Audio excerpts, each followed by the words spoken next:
Do you like sports? Do you like art? What about science? Giraffes? Giraffe scientists that paint rugby games? It's all available on Audible, the biggest audiobook site with the largest selection of audiobooks this side of the inner solar system. No need to use your boring old eyes anymore.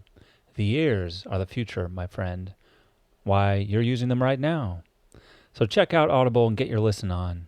Go to www.readlearnlivepodcast.com/audible to start your 30-day free trial today. My disability story has made me who I am. So it's not that, I am who I am in spite of my disability, which is how a lot of people frame these kinds of disability narratives. I am who I am because of the fact that I walk differently and I have had surgeries and I was bullied as a child. Like all of that has contributed to who I am today. And so I really wanted to get people thinking about how we need to restructure and reframe disability and the stories that we tell.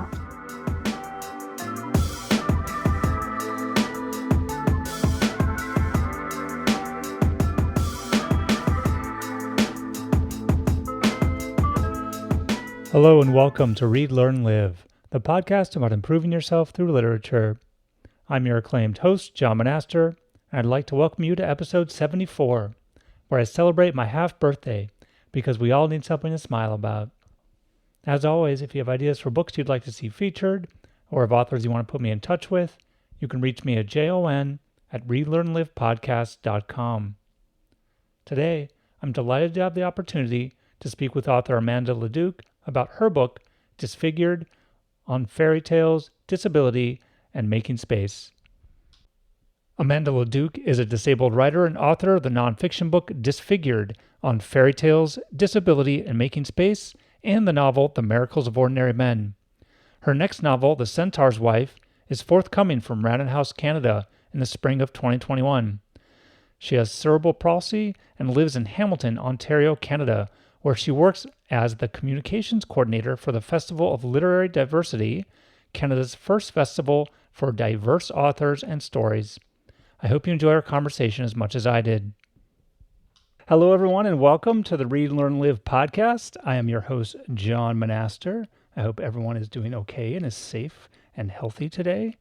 And I just wanted to express how excited I am to talk with Amanda Leduc about her book, Disfigured, on fairy tales, disability, and making space. Amanda, say hello. Hello, John. Thank you for having me. Thank you so much for joining me. I'm really excited we were able to connect and talk about this book. There's kind of so much to it, and it was so much more than I thought it was going to be, even in a good way. So I'm really interested to chat with you about it. So, I always like to just start off with having you in your own words, just tell everyone about the book. Tell us what we need to know to get started here. Sure. So Disfigured is kind of a mixture of a memoir and cultural criticism. And it's basically a book.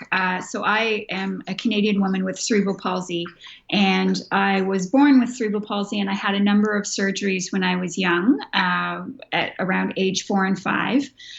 One to take a cyst out of my brain, and then the second surgery a year later was to correct my right foot, which was turning inward.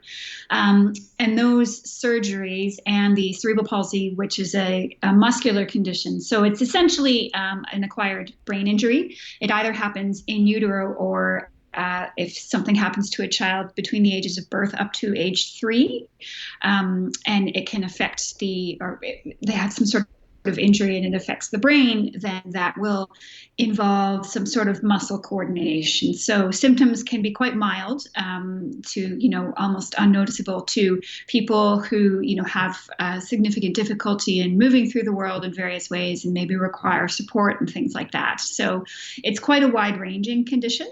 Anyway, I've had it all my life, and I'm 37 now, and about 5 years ago, I really started exploring and thinking anew about my identity as a disabled woman. My cerebral palsy is quite mild in many ways. It manifests as a limp on my right side, so difficulty with balance and slight difficulties with muscle coordination on my right side, my right leg, my right arm.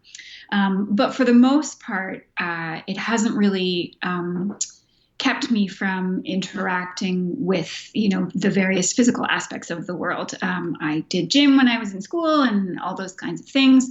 I'm a runner now.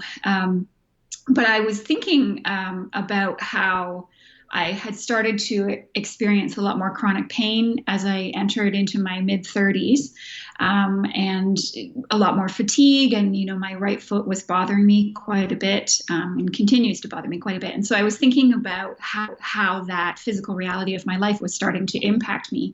And in the process of thinking about that, really came back into this recognition of myself as a disabled woman. And that exploration then led to a wider investigation of disability in the world. And because I'm a storyteller, I've always wanted to be a writer, and telling stories and reading stories and loving stories has always been a very large part of who I am. I started thinking about the ways that the stories that we tell really shape and influence our perceptions of the world. And about 2 years ago, I went on a writing retreat in Seattle, and I was walking through it. It's on this lovely, it's called Hedgebrook. It's on this lovely farm on an island off the coast of Seattle. And I was walking through the forest, and I had my walking stick beside me, and I was thinking about how, because of my balance issues, it was actually quite helpful to have the walking stick, even though I don't use a cane in my regular day-to-day life. And I was thinking about how, maybe using a cane in my day-to-day would impact my life in positive ways. And then I started thinking about how people who use canes on a regular basis are kept away from the forest. And then I started thinking about the forest as this magical place that we often associate with fairy tales. And I was thinking about how, forests keep disabled people out. And you would assume that because fairy tales are also magical and associated with the forest, that disabled people are somehow kept out of those stories as well. But then as I was thinking about this, I started remembering, Snow White and the Seven Dwarfs, old versions of Cinderella. And as I was thinking about more of these fairy tales, as I was walking through the forest, I started realizing that a lot of the characters that we talk about in fairy tales are actually disabled, but we don't think of them as disabled because disability is essentially only ever a metaphor in fairy tales, or something that a protagonist needs to overcome in order to get to their happy ending. And that connection seemed so obvious to me all of a sudden. I was completely shocked by it, and then really excited. And I wanted to write an essay maybe and do some more research. And I thinking about this connection. And as I said, I wanted to write an essay, but I started doing some more research, trying to figure out what else was out there about it. And I was really quite surprised because there didn't seem to be a lot. There was definitely some academic work about the connection between fairy tales and disability. One of the authors that I cite in the book, Anne Schmeezing, has written a wonderful book called Disability, Deformity, and Disease in the Grimm's Fairy Tales, which is about those connections in the Grimm's tales specifically. But in terms of a kind of pop culture criticism look at the connections between fairy tales and disability, there wasn't really a lot. So the essay started getting larger because I started thinking about all sorts of other things that I wanted to talk about. And I knew that I wanted to talk about my own experience in some ways in this connection. So the book just kept getting, the essay kept getting larger. And then all of a sudden it was like, oh, actually there's enough material here for a book. And Coach House Books, which is a publisher based in Toronto, they had this series called Exploded Views, and it was a nonfiction series of books that were fairly short, usually in the realm of between 30 to 40,000 words. And I had thought of them sort of instantly when I was thinking about places that I would maybe want to pitch a book like this, because it seemed to fit that series really well. It was sort of that perfect mix of personal experience plus a kind of cultural lens on a particular aspect of the world. And to my everlasting joy, they said yes. My agent and I pitched the idea for the book to them. And then so I essentially had a contract for the book before it was written, which, is always fun. And It's always nice. Yeah. wonderful and also very stressful in many ways. So Mm. then that happened in the sort of fall of 2018. And so I spent the majority of the first half of 2019 writing the book. And it was done sort of by the early fall. And then, yeah, it came out this year in February. It's been really great to see the reception that it's had. It's had a lot of positive feedback and a lot of really positive interactions with it. Specifically, I mean, from many people, but the interaction that it's had in the disability community in particular is something that has really been a balm to me. It's really been so special to see how the book has had that kind of impact on other disabled people who can, connect with the way that fairy tales portray disability in a whole bunch of negative ways. Yeah. Yeah. Thanks for that. That's really helpful. That was a great kind of story of the book that you just told. So I like that. But you did quickly touch upon how you weave together your personal story with the broader story that you're telling, and I think that's a very interesting choice. You obviously didn't have to do that. So, how did you decide to make that choice? And then you even within the book itself have your doctor's notes, from when you were a child. You have all this medical information that you not only display, but you also comment on and think about and contextualize within the broader framework of the book. So, how did you decide to take this kind of fairy tale story book that you were writing here and really personalize it and connect it with you? Well, I hadn't really anticipated initially that it was going to have as much personal content as it did. I was really thinking about Mm-hmm. it in terms of just that kind of cultural criticism lens, looking at fairy tales and how the depictions in fairy tales of the disabled body in particular have contributed to the ways that we view the disabled body in the world today. But in the course of writing it, in the course of thinking back to my own experience as a disabled person, it really just my own story kept coming out because there were a lot of things that really I found fascinating and in terms of being parallels to the kind of fairy tale narrative and structure, right? So, for Mm-hmm. example, you mentioned the medical notes. I got the medical notes from the surgeries that I had at the hospital for sick children in Toronto, here in Ontario. They still had my records, and I got those records. I asked for them just because I was sort of curious to see. Because when I started telling this sort of story of my life as a disabled woman and being a disabled child, I was thinking initially of my parents and what it was like for my parents to, have this little girl who wasn't walking, quote unquote, properly, and had this kind of mystery about her that my parents needed to solve in some way by talking to doctors. So I got the medical notes, and I just found it so fascinating reading through them because my doctor, who was a wonderful man and a wonderful surgeon, and just was really so helpful to my parents. But he also had certain preconceptions in his notes and in his recommendations about my care, about what, quote unquote, good bodies were. I mean, he didn't say it in those words, but, for example, one of the things that he talks about in the notes is how I have a weakness on the right side. And then the language that he uses is, for whatever reason, she has become left-handed. And I just found that so interesting because I feel like it's sort of the sort of thing that, you look at and you think, well, a child is left-handed or right-handed. It doesn't matter. They can still use either hand. It's no big deal. And, this was 35 years ago that he was writing this. And I'm sure, he wasn't sort of consciously speaking about a bias against left-handed people.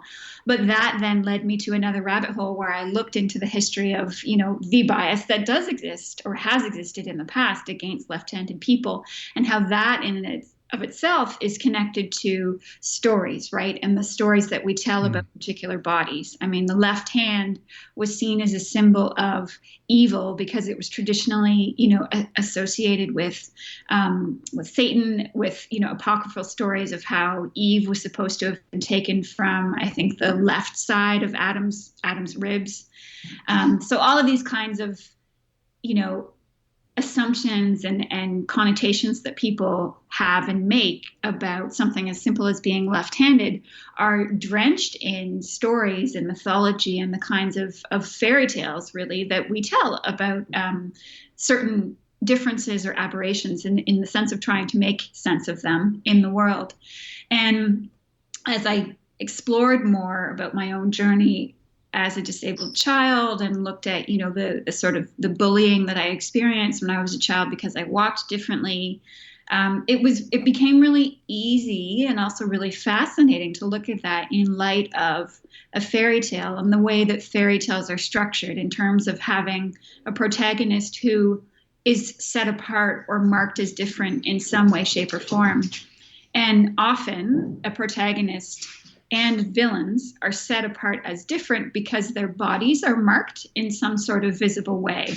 They walk differently, or, in the slightly lesser known Grimm's tale, A Maiden Without Hands, The Maiden Without Hands, you have a main character who's a woman who has her hands chopped off by her father and order of the devil. And she has to go out into the world and sort of make her way through and really try and triumph, even though she has no hands. And the happy ending of the tale comes about when her hands grow back at the end.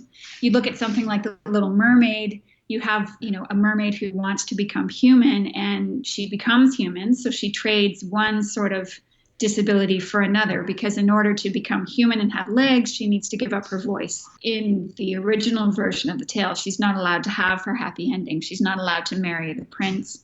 Even in the Disney version, where Ariel marries Prince Eric at the end and remains a human, she gives up a certain element of herself, her mermaid nature, in order to obtain this happy ending.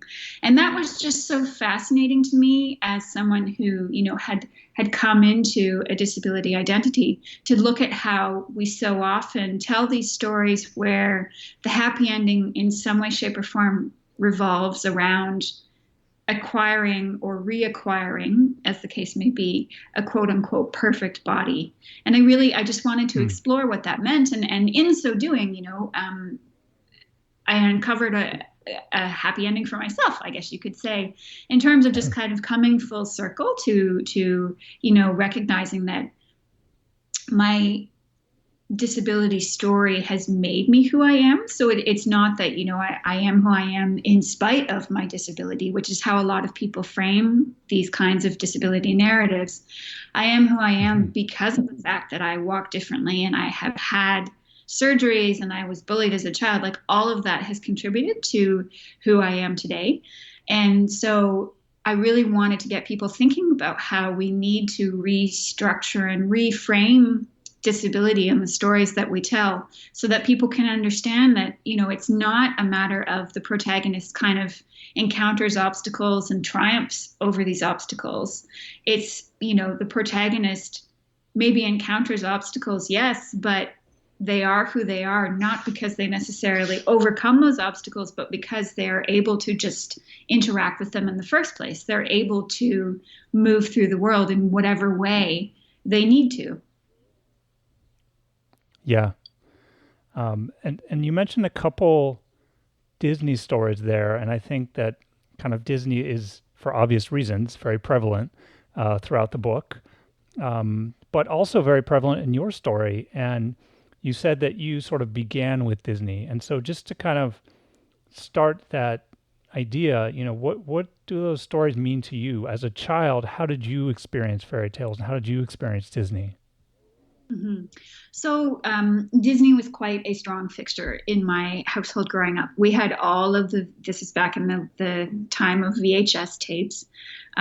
We had all of the Disney movies, and my siblings and I would watch them all the time. My sister and I wore our initial copy of The Little Mermaid out. We had to get another one. We had a pool in the house that I grew up in.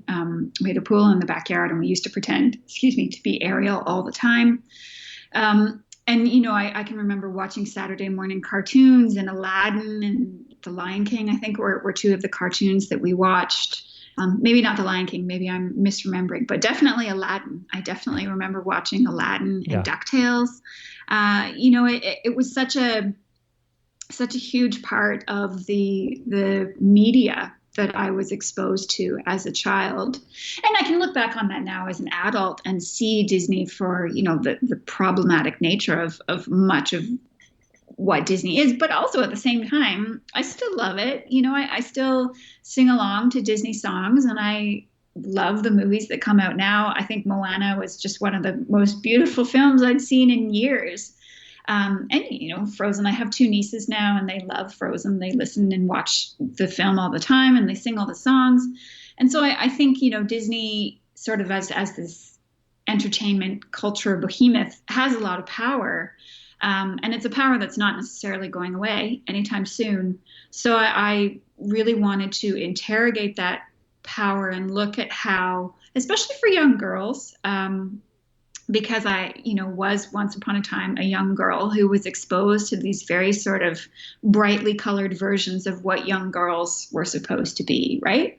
And I think Disney is doing a good job of really looking at that and really trying to, change the narratives that they're telling now. It's not always about a princess who's necessarily falling in love with a prince at the end of things. I mean, Moana, again, you look at something like Brave as well, there's no love interest in those stories. It's about the girls kind of coming into their own, right? And recognition of who they are as people. But if you look at it from a disability narrative, it's still very problematic, right? Because we don't have, in Disney especially, you don't really have any protagonists in these kinds of fairy tales and movies that are catered towards children.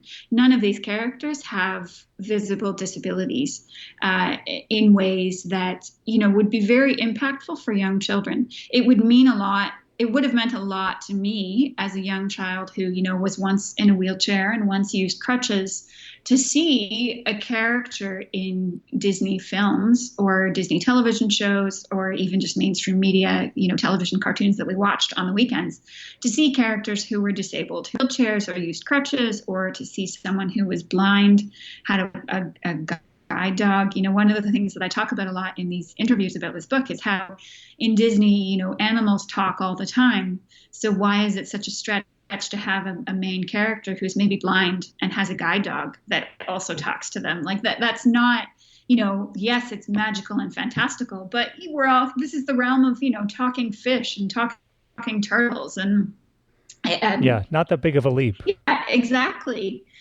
And so I really want, I think there's a lot of potential in these stories to really explore disability for children in really positive ways. And I wanted to point to that in the book. I wanted to point at how, yes, there's lots about fairy tales that's very problematic and has been difficult for a long time, going back, to the old original versions of the tales, many of which never ended happily, coming through right up to the 20th century versions of the stories that we tell in Disney. Those ones are made palatable and more easier to swallow in many ways, but there's still this huge lack of disability representation in particular. And I think there's just a huge untapped potential for that kind of storytelling. Yeah. And you alluded to this a little bit, and you kind of were talking about how maybe the newer generation of Disney films is doing a little bit better, slowly but surely. We're getting, there's some baby steps happening here, but, overall that, if you go back a long time ago, hundreds of years ago, where these stories first started getting written down, maybe things were obviously very different. Mm-hmm. And you talk a lot in the book about kind of the evolution and like you were just saying, the change that's happened here. So, when you think about what's happened with these stories, and they were created at a specific cultural moment, and in all these different countries, when they're first written down, they kind of tie in. Mm-hmm. with what's happening there. Like you talk about the idea of a wicked stepmother, actually being potentially a concern because there were so many stepmothers, at a time. And so I guess maybe just talk a little bit about how fairy tales, kind of that historical perspective of how things were when they were first really starting getting written down, being transformed from an oral to a written style, and then how that evolution has happened over the years. If there's any big kind of touchstone moments you feel like are important to think about and sort of from, the first written fairy tales to kind of recent history, maybe before Disney? Mm-hmm. Um, so I think there's sometimes a tendency when people think about fairy tales, and I should make it clear that I'm not a fairy tale scholar myself. Like the book is not written Mm. right from a perspective of fairy tale scholarship. I'm writing it from the perspective of someone who's loved fairy tales her whole life, but it is looking at them from this particular different lens. Right. This isn't the exhaustive history of fairy Yeah, tales. yeah. Yeah. So maybe take that question and then reframe slightly in terms of the disability discussion that you do have. So Mm-hmm. maybe the evolution in terms of the way that they depict disabilities. Mm-hmm. Well, I think one of the things that was really interesting, there's a scholar in the States named Jack Zipes who has done a lot of work in fairy tale scholarship. And one of the things that he talks about is how fairy tales, even though there are so many different versions of fairy tales that have similar roots in various places around the world, they arise not in spite of the culture around them. They're not, these sort of timeless stories that people come back to again and again and again, but they're stories that are influenced by the society and the culture in which we live. And so, I think, for example, if you look at the fairy tale in France, which, started becoming more prevalent in the 16th and 17th centuries, what you saw in fairy tales during that time were something like the traditional power figures, so the church, for example, and wise magistrates or wise priests or things like that, which would be in folk tales that were told around the fires and in sort of general conversations. Those would get taken out and would be replaced by wise women or fairies who would bestow some sort of magical transformation on people. And part of the reason for that was because in the 16th and 17th centuries in France, you started having these things that were called literary salons, where you would have women who would get together, and because they weren't allowed to go to university, they would be reading, but they would be telling each other these stories. And the idea would be to tell the story in as ornate and high level language a way as possible. So instead of them being these sort of peasant folk tales that were passed around by the illiterate peasant class, they suddenly became these stories that, were sort of given new clothing, if you will, fancy new dresses and stuff. And the idea was to embellish the language. But it was also a very sort of countercultural sort of thing, because women were not allowed to participate in the sort of, political, religious, higher social sort of decisions that were made. So in telling these stories, in swapping traditional patriarchal male figures out for powerful female figures, this was a way for women in particular to subvert society and subvert social expectations. You see things like that also in the fairy tale, Beauty and the Beast, which originated in France. The idea sort of there is that, versions of that tale were told to young women who being sent off in arranged marriages to much older dukes who, to a young girl who's being married off at the age of like 16 or 17. And she's, being sent to marry some man who's in his late 50s, who's maybe very wealthy and, can ensure that his wife is taken care of. But obviously, must have seemed like quite a beast in many ways to this young woman. The idea behind that story and that tale was to sort of make a woman more amenable to the marriage, right? To be like, well, he might look like a beast on the inside, or he might look like a beast on the outside, or he might act like a beast, but it's what's on the inside that counts, kind of thing. So there's the two sides of it, where you've got, on the one hand, you've got things like these salons that are going on, and these women that are inserting female power into fairy tales. And then on the other side, you've also got the way that society comes back around to the status quo, right? And then takes those stories once again, and instead of using them to liberate people or liberate the dreams and desires of people, you use those stories as a way of getting people back in line. if that makes sense. And I Hmm. think that's true of all storytelling, right? We use stories as a way of liberating ourselves and of reaching for and transforming society, and society as a whole can also use stories as a way of tamping people down, right? And remembering people, or remember telling people to remember. Look at me with my words today. Telling people to remember their place and their status in life. I think with the disability perspective in particular, for me, reading through these fairy tales again through a disability lens was really illuminating, because over and over and over again, there's this idea that, okay, well, the magical transformation has to happen in order for a happy ending to come, right? Like you've got the tale, Hans My Hedgehog, which is a Brothers Grimm tale about a young boy who's born with the upper half of a hedgehog and the lower half of a human. And his whole tale is about him trying to go out into the world and prove himself to his parents and prove himself to the wider society. And he meets a king and marries the king's daughter, and then he reveals to the daughter that he can take his hedgehogness off at night. It's a suit, and he needs the daughter's help and the king's help to banish the suit forever, and he'll be a young, beautiful man. And that happens, and he gets his happy ending, and he goes home, and his parents, his father in particular, embraces him in ways that he didn't when he was, a half human, half hedgehog boy. And it was so fascinating to me because, I was reading these things and I was thinking, well, I mean, on some level, because the fairy tale, instead of, a myth or a legend, a fairy tale is sort of known to be fictional right from beginning to end. So people are telling these stories about, a half human, half hedgehog boy, and they're not saying them as though, this was real once upon a time and this is a legend that has Hmm. passed down through, Greek history or myth or whatever.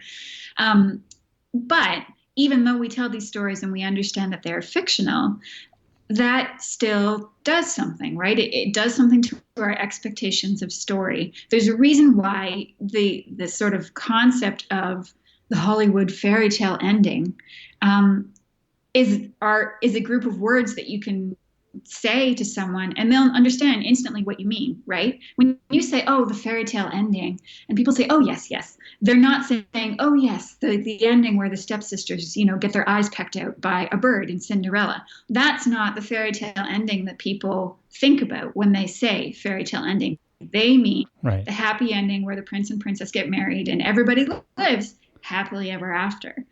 And Which is kind of a modern thing, though, right? I mean, this is the point, and like you were talking about in the book, for example, where the Little Mermaid, I think I remember in the story, kind of dies at the end. There's not death. There's the opposite of a happy ending there, and so it's just interesting to me that people would even that kind of phrase even made it into the lexicon because it's so recent, that idea that fairy tales have a happy ending always, and therefore maybe even there that then life must have a happy ending, or that they're like we should go toward a certain element of happiness. But I wanted to quickly ask, because one of the things that I think you do very well, like you were saying, is that you do go over these stories again and try and look at them through a different lens. And one thing you do throughout the book is talk about the language very carefully, and how the language is used. And so you use these different phrases. You talk about the social model, the medical model of disability, identity first, and person first language. And I think looking at these stories through those lenses it was very illuminating for me, at least. It's not a way I had considered it. Probably most people wouldn't have. So maybe if you could just talk a little bit about kind of all of those four different ways of thinking about things and how they might be connected. I think that would help people really understand what you were doing as you looked at these. Mm-hmm. So I'll start with person first versus identity first. So person first language is when you essentially put the person above any disability that they might have. And that is kind of a way of speaking about disability that has been more prevalent and more common within the last sort of, I'd say, kind of maybe last 30 years or so. So the aim there is to say, well, a person is not limited, quote unquote, or defined by their disability. So you need to make sure that, you remind people, well, she's not, she's not a disabled person. She is a person with a disability. You are a person with cystic fibrosis. You are a person with cerebral palsy. Like, cerebral palsy does not define who you are. You are over and above that. And that kind of language is very well meaning, but what it does is it erases the very real impact that disability has on a person's life. Like I was talking about before, I am shaped by my experience with cerebral palsy. I mean, being disabled has made me who I am. And, disability is not a bad word. So when I say I personally prefer to be referred to by identity first language. So I will say, oh, I'm a disabled woman, not I'm a woman with a disability, or I'm a person with a disability. Again, I understand that people who use that language, they don't mean it badly. They're trying to be very careful about the language that they use. But in using language like that, you're really kind of erasing an element that makes them who they are. And it's spectrum. Obviously, everybody is on a different journey. I mean, I know people who have said point blank to me, I don't want to be referred to or thought of by my disability. I am a person first. And I'm like, okay, if that is what you want, then absolutely, I will use that language for you. For me, I don't see my disability as a bad thing. Maybe this is an odd comparison, but like I'm also, I'm bisexual, and I don't refer to myself as, well, I'm a person with bisexualness, like I don't want my bisexuality to be a huge part of who I am, because it is a huge part of who I am, and it's not a bad thing. And I don't want to use language that, however well-meaning, keeps insinuating that it is a bad thing. So for me, I use identity first language. And I think a lot of disability activists also use and really advocate for the use of identity first language, because we really want people to see disability and understand that, disability is a wide range of things, but it's not a negative part of somebody's life. And the reason that it's not a negative part of somebody's life has to do with the differences between the medical and the social models of disability.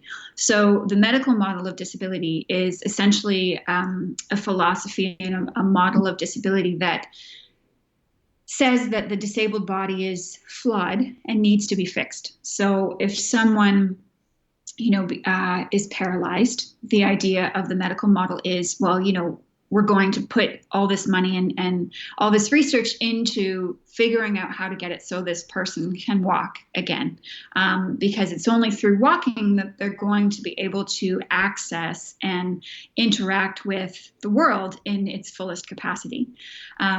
Whereas the social model says people come in all different shapes and sizes, and they move through the world in a wide variety of different ways. And it's actually society's responsibility, rather than saying, well, we have a one size, and if you don't fit into this model, then that's your problem. You just go off into the corner there and do what you will with your life. It's society's responsibility to think about all of those different bodies. With the social model, something like a ramp to get into a building. Someone looking at that from a medical model perspective would be like, well, buildings have stairs, and that's just how buildings are made. And if you can't climb those stairs, then, you can't get into the building. And that's just how it goes. Whereas the social model would look at that and say, a building is, we're not set in stone. Excuse the pun. We're not set in stone with how these things are constructed, right? Like you have stairs going up into a building, yes, but you can also build a ramp. And if there's a ramp on a building, someone who's in a wheelchair is not kept out from that building. They're not kept out from interacting with society in that particular way. So it's the responsibility of society and the sort of social structures that we build for one another to really think about all these different bodies and the different ways of being in the world. So in the social model, you have things like ramps in buildings, but then you also have additional accessibility measures, right? Like ASL and closed captioning for videos for the deaf and hard of hearing communities. You have things like, scent-free spaces and, more understanding and awareness of neurodivergency and understanding that people take the world in very different ways. And it's actually it's not good to build a one-size-fits-all approach to the world. We really need to be thinking about the world in wider ways.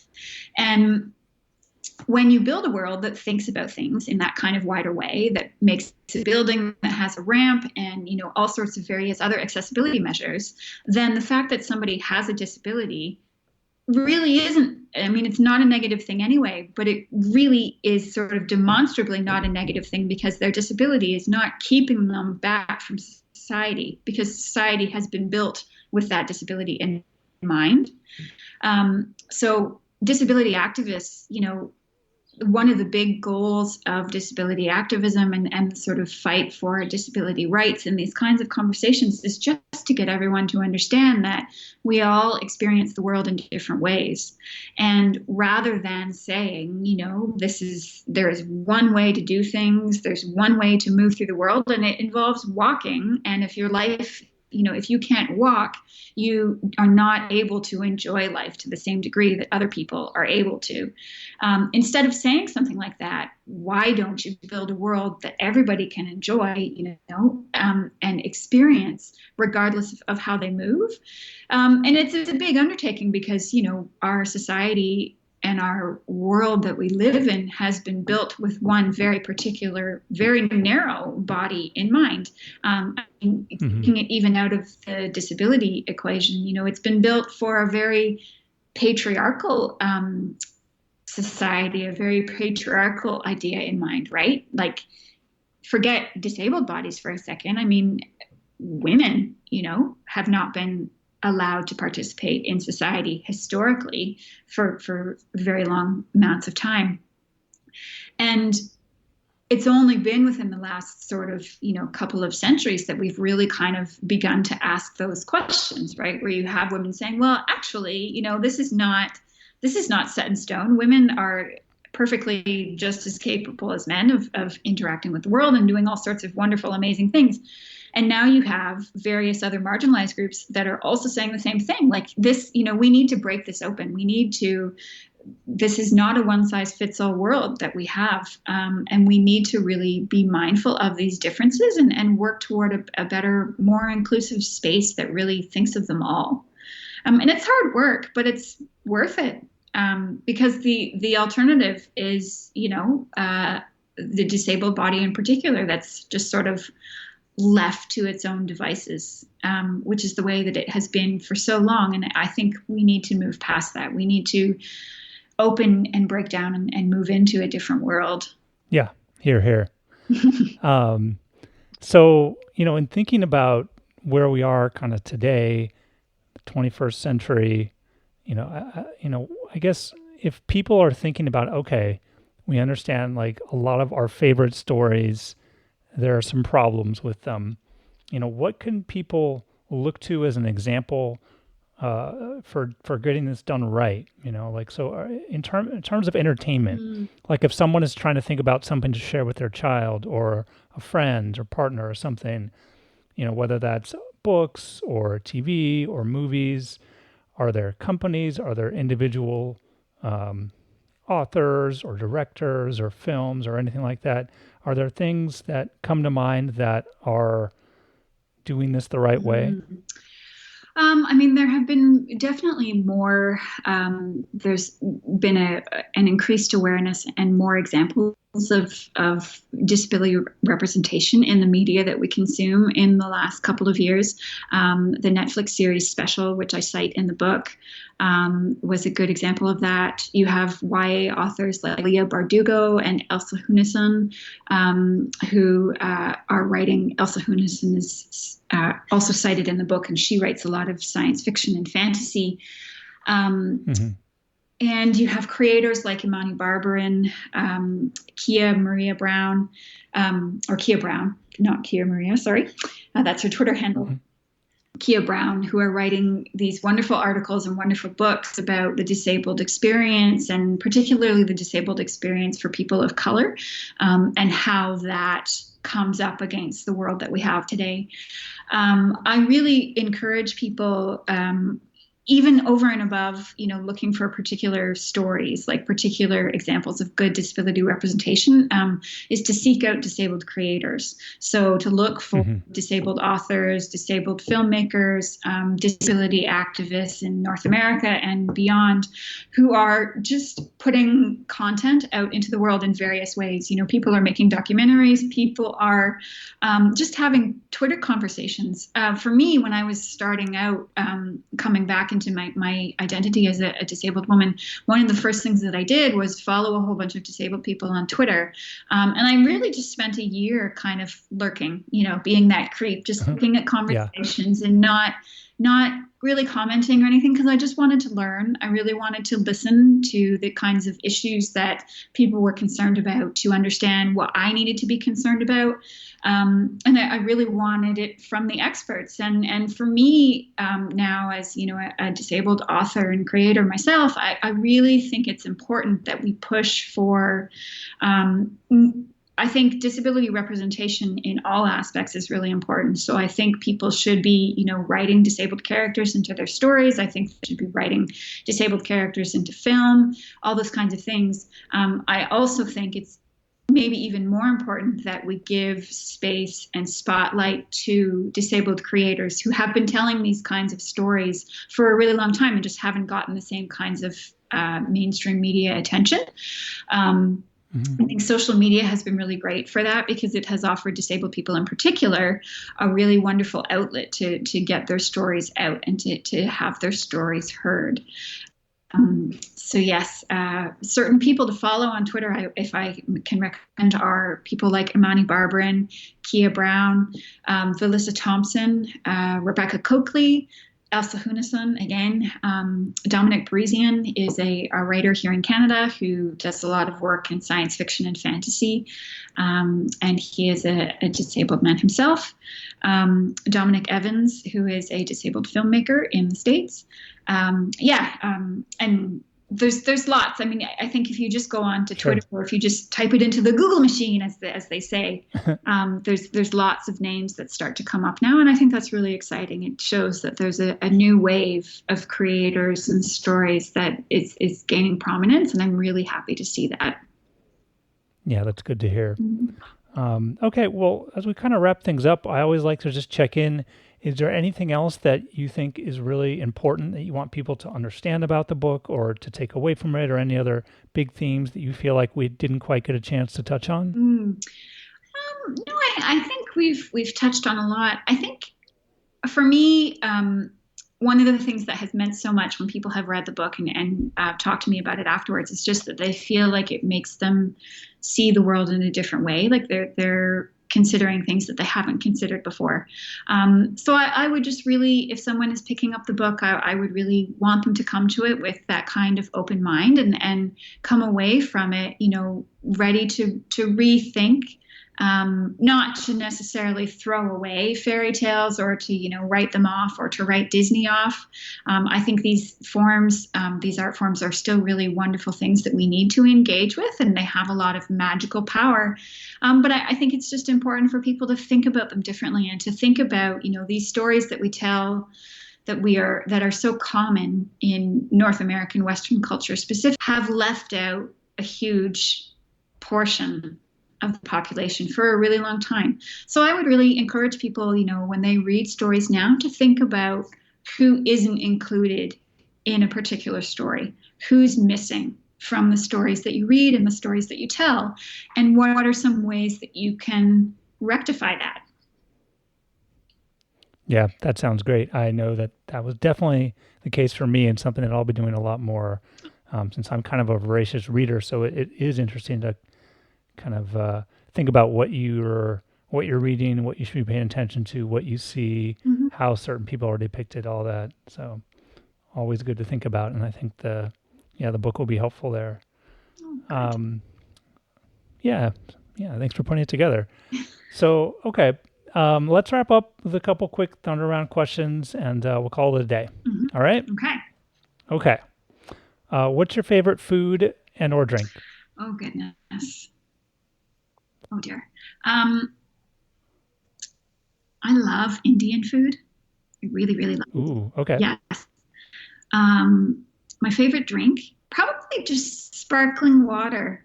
I have sparkling water on me at all times. Yeah, very, very. I mean, it's very good. It's no like fancy cocktail or anything, but it's just that's what keeps me going. That's fine. Sparkling water is great. I think it's wonderful. So sounds good. As is Indian food. Where's your favorite place you've ever been? Oh boy. Um,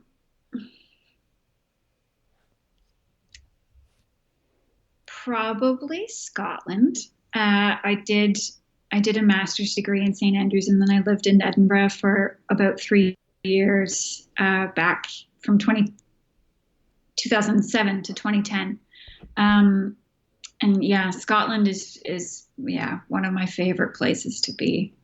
Um, Something about those Scottish hills, being on a Scottish beach. Oh, wonderful. Oh, now I'm getting all nostalgic. Yeah. Oh, that's okay. It's okay. That sounds wonderful and beautiful. I've never been. Oh, it's All right, lovely. last question. Mm. Yeah, someday, right? Well, um, last question. If you could wave a magic wand and change any one thing, what would it be and why? Oh, if I could wave a magic wand.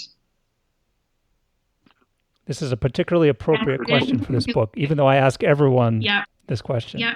I would wave a magic wand and make the world accessible Mm, in all possible ways. Um, and just, I think that would be so wonderful. Think about all the people that would be able to participate in and take an active part in society and bring their unique viewpoints to our conversations in ways that they are not able to right now because of one accessibility barrier or another. There's so much that we keep from people through virtue of inaccessibility. So yes, that would, if I was a fairy godmother and had my magic wand, or I had one wish from a genie, that would be the wish: make the world accessible. okay, that sounds great to me. Okay, well, the book again, Disfigured, on fairy tales, disability, and making space. Amanda Leduc, thanks so much for joining me. This was a great conversation. Thank you so much for having me, John. It was a real pleasure.